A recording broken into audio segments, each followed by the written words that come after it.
Shalom Uberajá. Vamos a continuar con el ciclo de lectura y estudio de la Torá en nuestro año 5783. Hoy tenemos Parashá Shelach Lecha y dice así: וידבר השם אל משה לאמור שלח לך אנשים ויתור לארץ אשר אני נותן לבני ישראל אישך למטך אבותי ותשלחו כל נשיא בכם וישלח אותם משה ממדבר פרן על פי השם כולם אנשים ראשי בני ישראל חמה. Habló Hashem a Moshe diciendo: envía, si así lo deseas, hombres que exploren la tierra de Canaán, que yo doy a los hijos de Israel. Un hombre por cada una de las tribus paternas enviarás. Cada uno ha de ser jefe entre ellos. Lo envió Moshe desde el desierto de Parán por boca de Hashem. Todos eran hombres distinguidos, dirigentes de los hijos de Israel, eran ellos. Y esto es una de las primeras cuestiones que nos dice la Perashá, en el cual entra un marloque dentro del Talmud, en el cual establece que envía si así lo deseas. Y realmente no es el deseo de Moshe de enviar estos espías, estos hombres que vayan a explorar la tierra de Canaán, sino más bien es el deseo de las tribus de Israel en sentido general, menos de la tribu de Leví, que no envió a nadie.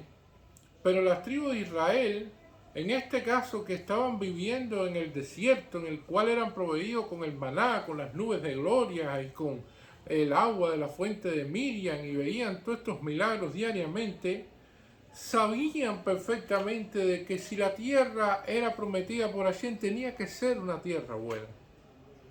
Pero al mismo tiempo no querían dejar de recibir todas esas gratuidades que estaban recibiendo, todas esas cuestiones milagrosas que ocurrían diariamente, y todo esto porque deseaban continuar así en este modo vivendi que tenían hasta ese momento y no entrar en la tierra a tener que hacer guerra contra 31 reyes de Canaán, lo cual era una cuestión bastante engorrosa para ellos, y deseaban tener un pretexto para no poder entrar en la tierra prometida. Y esto es una de las cuestiones por lo cual se envían a estos hombres. Los sabios dicen que a Hashem no le gustó eso, pero tampoco se lo prohibió. Nuestros sabios le dicen, bueno, envía si así lo deseas.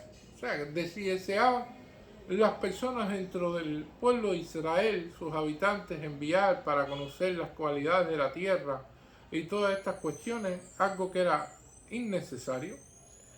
Y entonces se le dio rienda al asunto, porque Hashem en ningún momento quiso de que digan, bueno, no nos quieren que nosotros enviemos a estos emisarios a ver la tierra. ¿Qué secreto tendrá la tierra como tal? ¿Cuál es la cuestión con la cual no desean que nosotros veamos esa tierra? O sea, no quisieron en ningún momento, tanto Moshe Rabbeinu como Hashem, crear esa situación, y entonces le permitieron. Mas la tribu de Leví no lo hizo, que es otra cuestión que aparece en la Gemara, que no envió espías.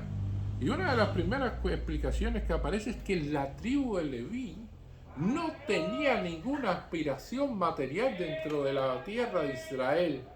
La tribu de Leví no se le iban a conceder tierras dentro de la tierra de Israel. La tribu de Leví iba a participar en el Beit Hamikdash, en los sacrificios que se iban a realizar allí, y además de eso iba a participar y a convivir en las ciudades de refugio como tal que se iban a construir en la tierra de Israel. Por lo tanto, no tenían ningún interés material en todas estas cosas, como bien dice la Gemara, Balem Basei, Balem Magá. Mientras más pertenencias materiales tenga la persona, mayores preocupaciones tiene en la vida.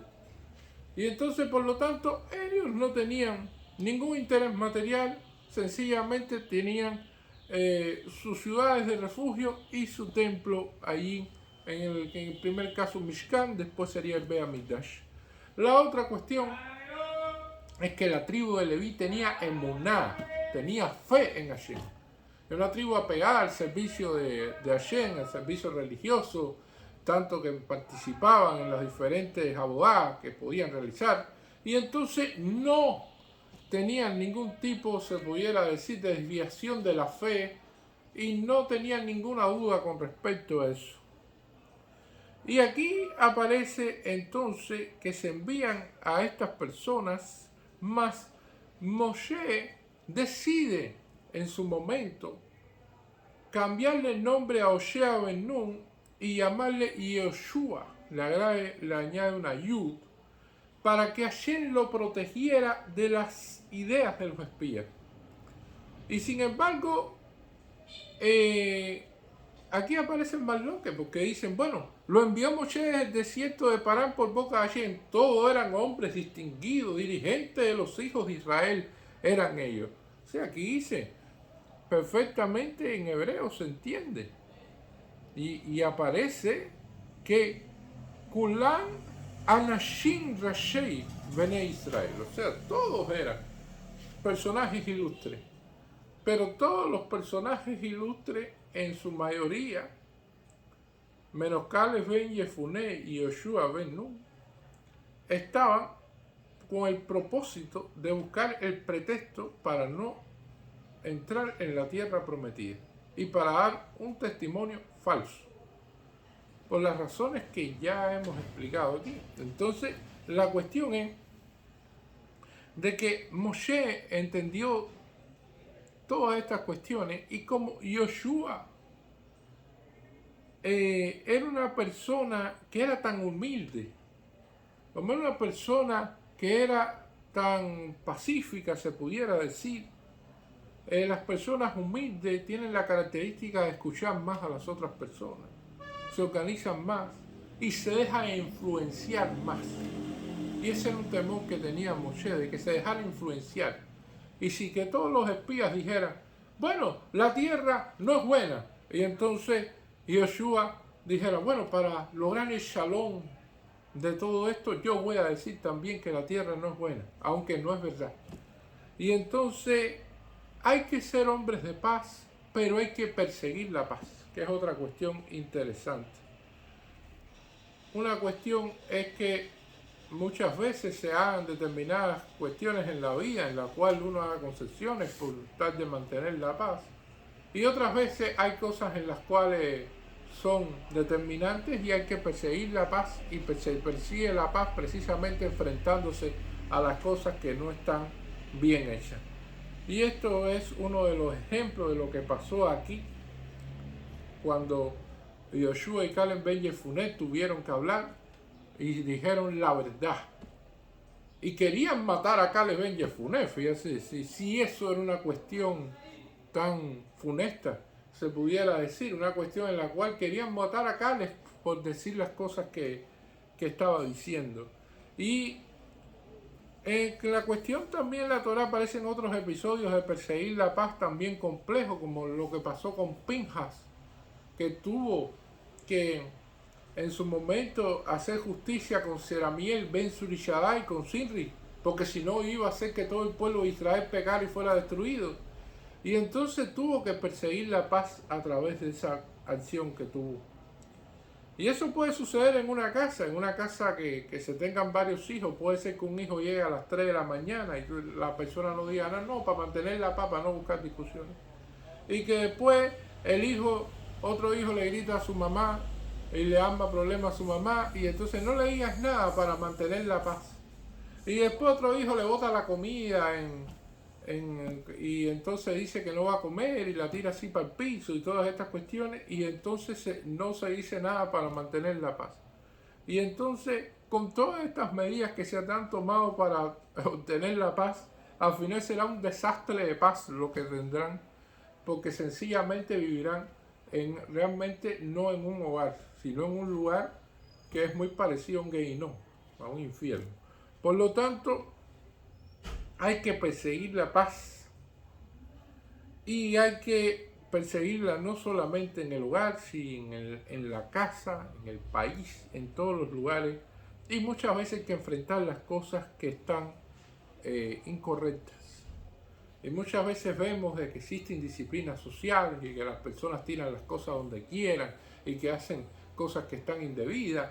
Y muchas veces la persona dice, bueno, no voy a decir nada porque sencillamente no quiero buscarme problemas, voy a perseguir yo no voy a perseguir la paz, voy a estar en paz con estas personas, no quiero que entrar en una situación, pero sin embargo hay que perseguir la paz y hay que en todo momento tratar de que no se convierta el barrio, el municipio, el país en un vertedero.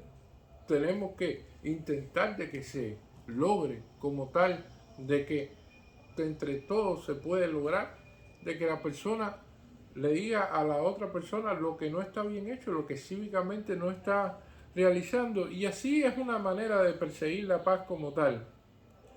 Entonces nosotros no podemos perder la esperanza de hacer tikkun olam, de rectificar las cosas que no están bien en este mundo, y es parte de la esencia del pueblo de Israel aquí en este mundo. Es una de las cuestiones importantes que las cuales nosotros tenemos que realizar. Hay personas que la vemos que pierden las esperanzas y dicen, yo no voy a coger más lucha, yo no voy a realizar más nada, yo no voy a hacer esto, yo no voy a hacer lo otro. Y esa no es la actitud entre la vida, porque en la vida sí hay que enfrentar cosas, y sí hay que perseguir esa paz, y sí hay que perseguir ese bien de todos, y por todos y para el bien de todos. Es una de las cuestiones importantes que hay que hacer. La otra cuestión que dicen es que Moshe reza por Yoshua, por Osea Ben Nun, que lo nombra Yoshua, pero no reza por nadie más. Caleb Ben Yefuné reza por él mismo, en la cueva Maspelah. Y entonces nuestros sabios preguntan en la Gemara, ¿y por qué no rezaron los demás? ¿Por qué los demás no dijeron? ¿Y por qué Moshe no rezó por los otros? ¿O por qué los otros no rezaron por ellos mismos? Es otra de las preguntas que traen. Y la cuestión que establece la Gemara con respecto a esto, y la explicación es, de que la persona cuando reza solamente tiene la mitad de las cosas. La otra mitad depende de uno mismo. Y esto es una cuestión interesante en la vida. Y es un ejemplo hipotético. Un rabino entra y le pregunta a unos niños, dice, si mañana ustedes tienen un examen y no saben nada, no han estudiado nada, deben rezar para salir bien en el examen.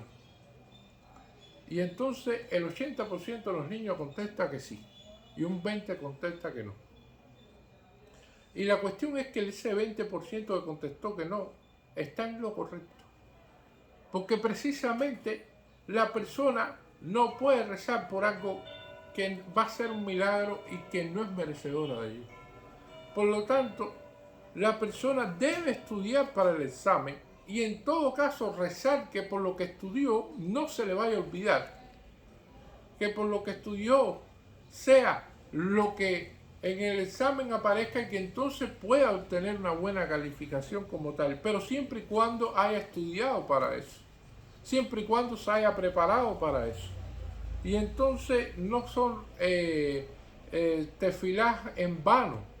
Porque una tefilá en vano es esa cuestión, como aquella persona que fue a ver un gran sadí y le dijo, yo quiero que usted haga un rezo porque yo me fumo 2 cajetillas de cigarro para que yo deje de fumar cigarro. Y el sadí le dijo, pero ¿cómo usted piensa que yo soy el que hago milagros? ¿O usted piensa que usted es merecedor de un milagro? Primero usted tiene que poner de su parte, tiene que decidir que va a dejar de fumar, y entonces después que decida eso, que empiece a dejar de fumar, pídale a Hashem que le dé fuerza para que no recaiga de nuevo y empiece a fumar. Eso es la cuestión fundamental. Por lo tanto, no es decir una verajá por decirla, ni cosas así. Solamente grandes personalidades dentro del pueblo de Israel se le ha hecho determinados niveles de milagros muy altos. Por ejemplo, Yosef Azadik, que estaba en la cárcel y un ángel le enseñó 70 idiomas para presentarse ante el faraón cuando le hicieron la prueba como tal de que era una persona que tenía un alto conocimiento. Y entonces, milagrosamente, porque la intervención de un ángel divino pudo realmente obtener ese tipo de milagro en el cual Hashem estuvo allí monitoreando todo eso porque quería de que la posición de él pasara a ser el esclavo, se puede decir, en la peor capa social que pudiera tener Egipto para llegar a ser un ciudadano de primera categoría de Egipto. Pero eso es un milagro que Dios tenía para el pueblo de Israel, para Yosef Atzadik. Pero no todos somos merecedores de conocer todo sin hacer un esfuerzo de esa magnitud. Entonces, eso es la cuestión de que aparece, de que la tefilá para que funcione nos da un 50%, pero otro 50% tenemos que hacerlo nosotros con nuestras acciones. Es necesaria la acción y la tefilá también. Hay un 50 y un 50% en eso. Y esto es una de las cuestiones. Moshe tenía una conexión espiritual con Yehoshua. Y esa conexión espiritual sabía los problemas que tenía. Y entonces sabía los problemas que iba a enfrentarse. Y por lo tanto rezó por él. No era la conexión que tenía con Caleb o que tenía con los demás espías. Pero Caleb rezó por sí mismo y tenía la decisión de tomar y decir la verdad. Y le rezó a Hashem para poder tener fuerza para enfrentarse. Porque lo más difícil en la vida también es muchas veces decir un criterio que va en contra de una mayoría, que va en contra de un cúmulo de personas que se han puesto de acuerdo. Es muy difícil. Se requiere mucha valentía y al mismo tiempo se requiere ideas firmes y también se pueden decir un código moral muy fuerte, basado en valores, para entonces enfrentarse a cuestiones en las cuales ya está decidida por una mayoría. Y esto es lo que sucede aquí. Y evidentemente Moshe trata de intervenir en todo momento. Él lo despide del desierto de Parán. Dice que empiecen por el Negev y que vayan mirando poco a poco. El Negev en la geografía de Israel es una parte desértica, pero van hacia el norte. Y a medida que usted va recorriendo hacia el norte van mejorando las tierras. Se va viendo más producción.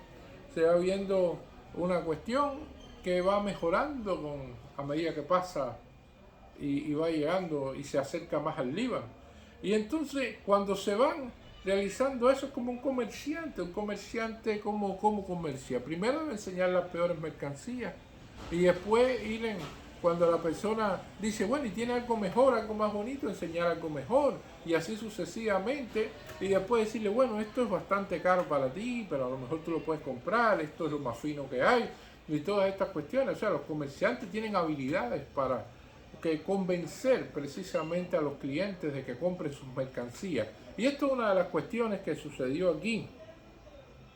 Y entonces Moshe le dice, fíjense en el país. O sea, si ustedes ven que las personas es un país próspero, es un país donde hay comida, es un país donde existen todas estas cosas, porque habían gigantes como tal en Canaán. Y además de eso, las personas tenían una estatura alta y eso significa una buena alimentación. Está detrás de eso. Personas obesas, personas altas, personas que las estaturas promedio son mayores que en un país, generalmente tiene que ver con la alimentación del país, con tierras fértiles, con producción, con prosperidad, toda una serie de elementos en las cuales estaban presentes ahí. Miren, observen eso. Revisen la calidad de la tierra. Hay personas que saben que cuando tomen un puñado de tierra saben por toda una serie de factores y por su conocimiento de agronomía de que si la tierra es buena o no es tierra o no es tan buena, si produce o no produce. Y inclusive analicen si las ciudades son amuralladas o no. Una de las cuestiones, las personas que viven en ciudades amuralladas son personas que son débiles porque necesitan de una muralla para protegerse. Cuando se tiene un fuerte ejército, cuando se tiene un poderío determinado y que las personas pueden autodefenderse de una manera más eficaz, entonces no es necesaria una muralla. No lo es, porque las personas pueden repeler cualquier ataque de cualquier ejército sin importar entonces tener una muralla como tal. Y esto es uno de los elementos también importantes, si las ciudades eran amuralladas o no. Analicen eso para saber si son personas que están en un lugar donde hay personas que son fuertes o no. Y además de eso, analicen las casas, porque en las casas te dicen mucho de una persona. La casa te dice si hay pobreza o si hay riqueza. La casa determina como una persona la tenga, en qué el nivel de la persona también en muchos aspectos. Te da un retrato, una radiografía, te pudiera decir, de la persona. Si la persona, por ejemplo, tiene muchos libros, una persona estudiosa, evidentemente está interesada en muchos temas. Si están colgando títulos universitarios, si tienen todas estas cosas, una persona estudiada, letrada, todo esto se puede encontrar en una casa. Si no, si lo que tiene es muchas bebidas y cosas de esas, y entonces le da por tener las botellas aquí, las botellas allá, te das cuenta entonces de que es otra inclinación la que tiene esa persona. Si tiene entonces cuadros oscuros o le gustan las cuestiones oscuras, entonces ya se puede analizar cómo es esa persona también por dentro. O sea, hay toda una serie de elementos en los cuales la casa determina cómo la persona la preparó, como la persona en el espacio donde está. Que te da un indicio del país, te da un indicio de la ciudad, te da un indicio de la localidad. Y esto es importante, y a la persona en sentido particular. Muchas cosas se pueden entender a partir de mirarle las manos a las personas, o sea, de mirar también la frente, los ojos. Si las personas tienen la frente arrugada, significa de muchos problemas en la vida. Si tienen los ojos que están muy arrugados, significa que han reído, que han tenido buenas experiencias, el tipo de casa que pudieran tener. Y los mandó en una temporada que también estaba la cosecha de las uvas, o sea, que crecían las uvas. Y de hecho traen ese tipo de alimentos, no para decir, mira qué grandes son los alimentos que hay ahí, como hay prosperidad, sino para decirnos, nos van a matar. Esto nada más que lo pueden comer los gigantes. Esto es un problema para nosotros. Nosotros vamos a ser eliminados. Y esto tiene consecuencias fatales para todo el pueblo de Israel. Un pueblo que no mereció obtener directamente esa generación que estuvo allí. Tuvo que quedarse 40 años en el desierto y perecer allí para que entonces naciera otra generación que fuera la que pudiera, en todo caso, ser la que conquistara la tierra prometida, la tierra donde emana la leche y la miel. Muchas gracias.